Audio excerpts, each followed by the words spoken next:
कि देखो भाई ये अपने कुत्ते को छोड़ के जा रहा है ये मालिक। उसने बोला उसको लाने के लिए बैठ दी और तुरंत अपना वीज़ा पासपोर्ट निकाल एरोप्लेन में चढ़ गया क्योंकि वहाँ पे कुत्ता अलाउ नहीं था अंदर नहीं जाना। वह बहुत दुखी होता है भाई, दुख होता है।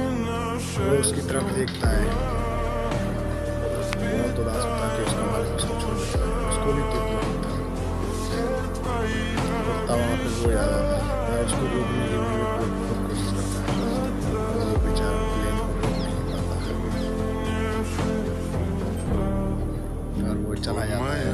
वह डेली देखता है कि उसका मालिक उसे आएगा नहीं, दिन रात वहीं रहता था, ना कुछ खाता था ना पीता था। भाई ऐसा कुत्ता होना चाहिए सबके पास। Что меня теряла, я босиком